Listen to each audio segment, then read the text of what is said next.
एक शिष्य सबसे पहला एक बहुत ही गहरा जिज्ञासापूर्ण प्रश्न पूछता है, जो कि स्वयं इच्छा के बारे में एक अत्यंत दिलचस्प विचार है। ईश्वर की ओर ले जाने वाले इस पवित्र मार्ग पर यदि तुम वास्तव में आगे बढ़ना और अपना आध्यात्मिक विकास करना चाहते हो, तो अपने आप से और बाकी सभी दूसरों से पूर्ण रूप से सच्चाई और ईमानदारी रखना एक अत्यंत महत्वपूर्ण और अनिवार्य बुनियादी शर्त है। हमें पूरी ईमानदारी और गहराई के साथ खुद का सामना करना चाहिए और उन सभी छोटी बड़ी इच्छाओं को विस्तार से गिनना चाहिए जो रोजमर्रा की जिंदगी की अंतहीन हलचल और भाग दौड़ में हमें लगातार चलाती रहती हैं। साधारण और सामान्य मानसिकता वाले लोगों के लिए इन भौतिक इच्छाओं की पूर्ण रूप से पूर्ति हो जाना ही वास्तविक खुशी और जीवन की सफलता के बराबर मानी जाती है। इस तरह की विचारधारा रखने वाला व्यक्ति अपनी पूरी जिंदगी सिर्फ एक ही लक्ष्य के पीछे भागता रहता है कि वो अपनी तमाम इच्छाओं और ख्वाहिशों को किसी भी तरह पूरा कर सके, ताकि अंत में उसे वो सच्ची खुशी और सुकून मिल सके जिसकी उसे तलाश है।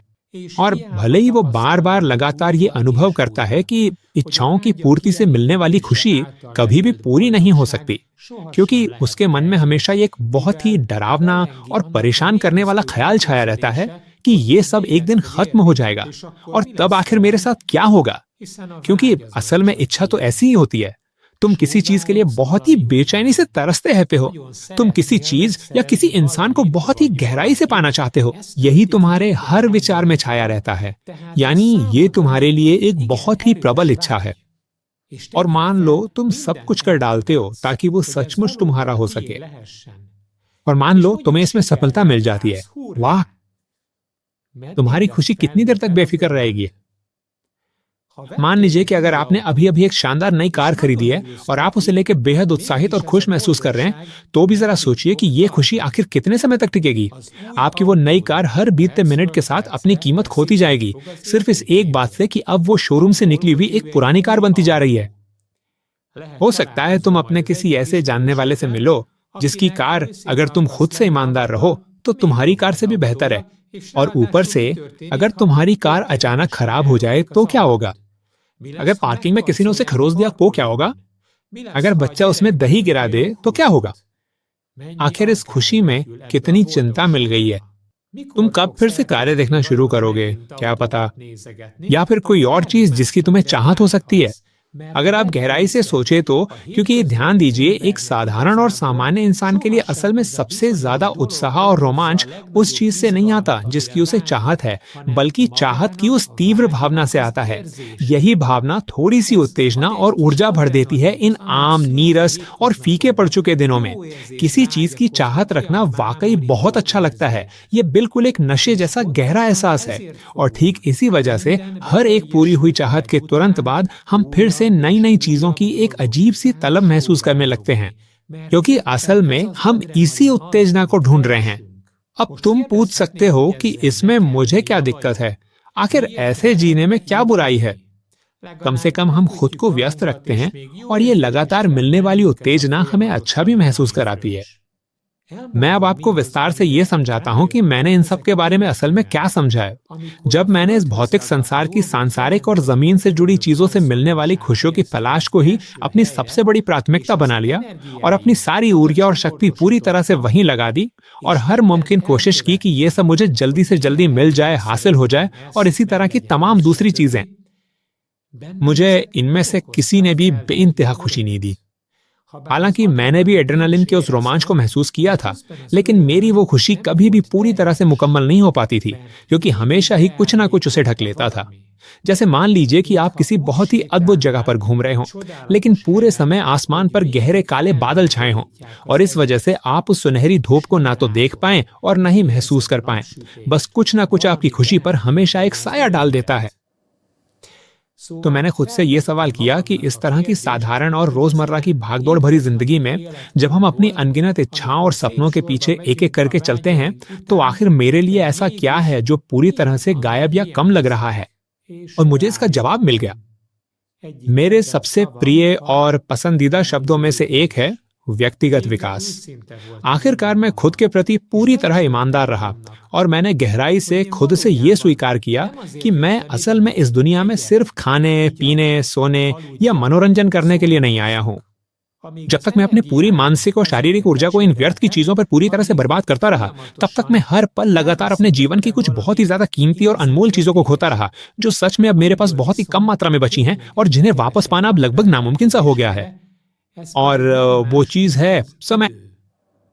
क्योंकि जैसे जैसे हम अपनी जिंदगी के सफर में आगे बढ़ते हैं, ये लगातार कम होता जाता है और इसलिए ये बहुत मायने रखता है कि हम इसे किस चीज में लगाते हैं। तो ये मेरे लिए एक अत्यंत महत्वपूर्ण और गहरी समझ थी कि चाहे इन इच्छाओं को पूरा करने से मिलने वाली चीजें कितनी भी लुभावनी और मनमोहक क्यों न लगे, असल में मैं अपने जीवन में यही सब तो नहीं खोजने की कोशिश कर रहा हूं। यहां मैं एक बात को कोष्ठक में स्पष्ट रूप से जोड़ना चाहूंगा कि जो लोग सामान्य जीवन जीते हैं और मानसिक रूप से पूरी तरह स्थिर हैं, वे शायद इच्छाओं की पूर्ति में बिताए गए जीवन को मेरी तरह उतना अधिक निराशाजनक और खाली नहीं देखेंगे। और ये बात अपनी जगह बिल्कुल सही और स्वाभाविक भी है। ऐसा हो सकता है कि कुछ लोग किसी विशेष जीवन में जरूरी नहीं कि आध्यात्मिक रूप से बहुत अधिक उन्नति और प्रगति करने के लिए ही आए हों, बल्कि ये भी संभव है कि उन्हें इस समय इसमें बिल्कुल भी आगे की ओर बढ़ने की कोई विशेष आवश्यकता ना हो। ये पूरी तरह संभव है कि वे अपने वर्तमान जन्म में कुछ अन्य आत्माओं के प्रति अपने कई पुराने कर्मिक ऋणों को चुकाने की प्रक्रिया से गुजर रहे हों। हो सकता है कि वो एक उत्कृष्ट पिता या माँ के रूप में किसी ऐसे व्यक्ति के लिए अच्छा पिता या माँ बने जिसके प्रति उसका पहले से कोई कर्मिक ऋण हो, और तब उसके लिए यही उसका वर्तमान जीवन का मिशन है। आध्यात्मिक दृष्टि से उसे और कुछ करने की आवश्यकता नहीं है। यह पूरी तरह संभव है कि उसकी इस भौतिक संसार की तमाम संसारिक इच्छाओं की पूर्ति उसके जीवन में इतनी बहुत बड़ी और विनाशकारी उथल पुथल न लाए। लेकिन अब मैं यहाँ विशेष रूप से अपने बारे में और उन सभी लोगों के बारे में गंभीरता पूर्वक बात कर रहा हूँ जो एक ऐसे विशेष मिशन के कारण यहाँ आए हैं जिसमें किसी अत्यंत महत्वपूर्ण और भव्य ईश्वरीय योजना को पूरा करना है, जैसे कि अपनी स्वयं की गहन आंतरिक विकास यात्रा को सफल बनाना। तो मुझे अब पूरी तरह से ये एहसास हुआ है कि मैं यहाँ अपने स्वयं के विकास और प्रगति के लिए आया हूँ, और इस विकास को पाने के लिए मुझे बहुत सारी असीम शक्ति और सकारात्मक ऊर्जा की अत्यंत आवश्यकता है। और ये भी समय की तरह ही एकदम सीमित और निश्चित है। ये बात बिल्कुल सच है कि हमारी ऊर्जा बार बार फिर से भर जाती है, लेकिन हर दिन हमारे लिए एक तय सीमा और मर्यादा होती है कि हम कितना सह सकते हैं, कितना काम कर सकते हैं, और वो कौन सा बिंदु है जिसके बाद हमें पूरी तरह से विश्राम करना ही पड़ता है।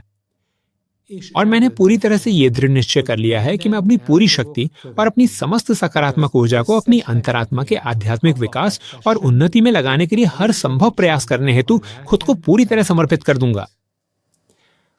जो कोई भी व्यक्ति इस रास्ते पर चलना चाहता है, उसे शुरुआत करने से पहले खुद से पूरी तरह से और बेहद ईमानदारी के साथ ये सवाल पूछना चाहिए, क्या मैं सच में यही चाहता हूँ? क्या यही मेरे जीवन का असली मिशन है? अगर आपका उत्तर पूरी तरह से हाँ में है, तब भी हमें गहराई से खुद से ये पूछना चाहिए, क्या मैं वास्तव में इस मिशन को स्वीकार करता हूँ? क्या मैं इस रास्ते पे चलने के बाद आने वाली हर चीज को स्वीकार करने के लिए तैयार हूं? क्या मैं वास्तव में यह स्वीकार करने का पूरी तरह से सामर्थ्य और साहस रखता हूं कि मेरे आसपास की सभी परिस्थितियां और स्थितियां बदल जाएंगी, कि मेरे गहरे रिश्ते भी वक्त की धारा के साथ धीरे धीरे बदल जाएंगे, और क्या मैं इसके लिए तैयार हूं कि पुराने दोस्त भी मेरा साथ छोड़कर चले जाएंगे, कि मेरी जिंदगी में नए लोग आएंगे जो मेरी ही तरह आंतरिक यात्रा पर हैं? तो क्या मैं अपने आप को बदलाव लाने से नहीं डरता? क्या मैं तरक्की और विकास से नहीं डरता? इन सभी सवालों का मैंने यही उत्तर देते हुए स्पष्ट किया कि मैं पूरी तरह से तैयार हूं, और भविष्य में जो कुछ भी सामने आएगा उसे मैं सहज स्वीकार करने के लिए तैयार रहूंगा। और मैं निकलता ना। इस रास्ते के दो अत्यंत ही महत्वपूर्ण और बुनियादी स्तंभ हैं, और ये दोनों ही हमारे लिए बेहद प्रभावशाली और अनिवार्य हैं। मैं इनके बारे में पहले भी विस्तार से बात कर चुका हूं, लेकिन ये इतने ज्यादा जरूरी हैं कि मैं इन्हें बार बार गहराई से आपके सामने दोहराता रहूंगा। कभी भी पर्याप्त नहीं हो सकता। विकास की एक कुंजी है नकारात्मक प्रभावों की पहचान करना और उन्हें अपनी जिंदगी से व्यवस्थित रूप से हटाना, चाहे वो कितना भी दर्दनाक क्यों ना हो। मान लीजिए, मैं अब एक चरम उदाहरण देता हूं, लेकिन मान लीजिए मेरी एक दोस्त मंडली है जहां हम हर शुक्रवार की रात मिलते हैं, पार्टी करते हैं, जमकर शराब पीते हैं, और फिर रविवार तक जैसे तैसे खुद को संभालता हूं। ये तो हर एक हफ्ते विकास के लिहाज से पूरे 2 दिन का बड़ा नुकसान है। इसलिए मैं अब ये तय करता हूं कि मुझे इसे इस रूप में अपनी जिंदगी से हमेशा के लिए निकाल देना चाहिए। लेकिन कैसे? अगर मैं उनके सामने खड़ा होकर कहूं कि मैं शराब नहीं पीऊंगा, तो वे मानेंगे ही नहीं। पूरी रात वे मुझे पिलाने की कोशिश करेंगे। अगर मैं नहीं जाऊं तो वे समझ नहीं पाएंगे कि मेरे साथ क्या हुआ है। अब मैं क्या करूं? मुझे अंदर से महसूस होता है कि अब ये मेरे लिए ठीक नहीं है, लेकिन आखिर मैं इससे कैसे बाहर निकल सकता हूं? क्या मैं बताऊं कैसे? बस तुम तय करो और बाहर निकल जा, बस इतना ही। लेकिन मैं फिर से सवाल करता हूं, क्या तुम वाकई यही चाहते हो? क्या तुम अपनी उन पुरानी और बेकार आदतों और उन पुराने संगी साथियों और दोस्तों को छोड़ने के लिए पूरी तरह तैयार हो, जो तुम्हारे इस नए रास्ते में सिर्फ रुकावट बनकर तुम्हें पीछे की ओर खींचेंगे? क्योंकि इस बात को शुरुआत से ही अच्छी तरह से याद रखो, यहाँ एक साथ दो अलग अलग नावों पर सवार होना मुमकिन नहीं है। कुछ समय तक तुम शायद खुद को ये कहकर बहला सकते हो कि मैं यहाँ भी ठीक हूँ और वहां भी ठीक हूँ और सब खुश रहेंगे, लेकिन लंबी दूरी तक ये तरीका कामयाब होना बिल्कुल भी संभव नहीं होगा। आखिरकार तुम्हें चुनाव करना ही पड़ेगा। लेकिन यह तो मुश्किल है, तुम कह सकते हो। मुझे मत बताओ, क्या तुम्हें लगता है कि मैंने खुद ये नहीं झेला कि ये कितना मुश्किल है?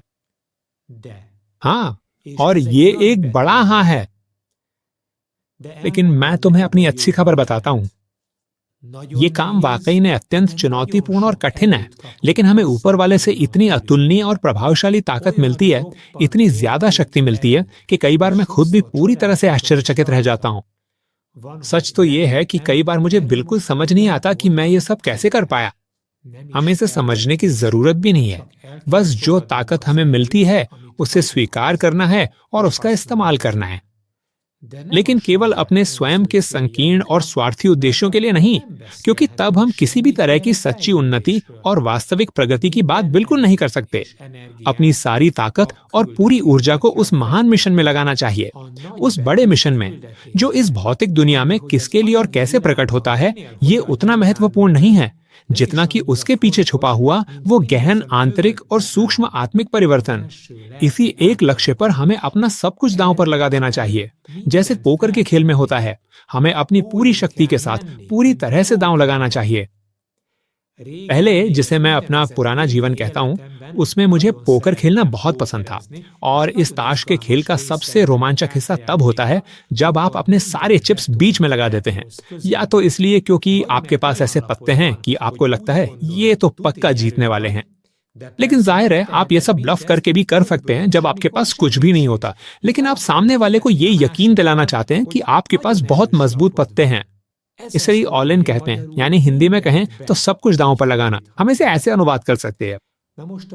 अब अगर हम विरोधी के नजरिए से देखें, तो जब कोई आत्मविश्वास के साथ ऑल इन जाता है तो वो जबरदस्त ताकत का प्रतीक होता है। और हो सकता है कि दूसरा खिलाड़ी इतना डर जाए कि वो अपनी बहुत अच्छी पत्ते भी फेंक दे, क्योंकि वो देखता है कि सामने वाला इतना दृढ़ है कि सब कुछ एक ही पत्ते पर लगा रहा है। यही इस खेल की खूबसूरती है। और अगर दूसरा खिलाड़ी तुम्हारे ऑल इन से बाहर हो जाता है तो तुम्हें अपनी पत्ते दिखाने की भी जरूरत नहीं है, अगर तुम नहीं चाहो तो। इसके बारे में कोई भी कभी भी नहीं जान पाएगा। तो पोकर की एक उपमा देते हुए हमें अपने आध्यात्मिक जीवन में भी पूरी तरह से ऑल इन जाना चाहिए। इस बात से कोई फर्क नहीं पड़ता कि वर्तमान में तुम्हारे हाथ में कौन से पत्ते हैं, और इस बात से भी कोई फर्क नहीं पड़ता कि तुम्हारी शुरुआत किन कठिन परिस्थितियों में हुई थी। कोई फर्क नहीं पड़ता कि तुम दुनिया के किस कोने में पैदा हो, तुम्हारी जिंदगी इस वक्त बहुत अच्छी चल रही है या फिर तुम भारी तंगी के दौर में हो, तुम्हारा पारिवारिक माहौल पूरी तरह से व्यवस्थित है या फिर तुम इस समय पूरी तरह से अराजकता और उथल पुथल के बीच में बैठे हो। ये सब कोई मायने नहीं रखता। अगर तुमने पूरी तरह से ये निश्चय कर लिया है कि तुम आंतरिक विकास के रास्ते पर चलोगे, तो इस बात से रत्ती भर भी फर्क नहीं पड़ता कि तुम्हारे हाथ में किस तरह के पत्ते आए हैं। तुम्हें पूरी तरह से दांव लगाना होगा, अपना सर्वस्व उसमें झोंक देना होगा, तभी तुम वास्तव में सब कुछ जीत सकते हो। और वो सब कुछ क्या है जिसे तुम जीत सकते हो? वो व्यक्ति जो आध्यात्मिक दृष्टिकोण से सब कुछ जीत लेता है, वो और कुछ नहीं बल्कि उस जीवन में, उस विशेष मिशन में ऊपर की ओर एक बहुत ही बड़ी और प्रभावशाली छलांग लगाना है, ताकि वो अपनी स्वयं की चेतना को एक अत्यंत उच्च और बिल्कुल नए स्तर तक उठा सके। चेतना के स्तर में होने वाली इतनी विशाल और महान वृद्धि तुम्हें एक ऐसी अत्यंत असीम, अनंत और पूरी तरह से अवर्णनीय खुशी प्रदान करेगी, जिसकी तुलना इस नश्वर धरती की सांसारिक इच्छाओं की पूर्ति से कभी की ही नहीं जा सकती। वास्तव में इन दोनों के अनुभवों की आपस में तुलना करना भी संभव नहीं है। इन दोनों प्रकार की खुशियों के बीच उतना ही बड़ा अंतर है जितना कि इस धरती और प्रकाश वर्षों दूर स्थित विशाल ब्रह्मांड के सितारों के बीच होता है। लेकिन चलो अब वापस लॉक में।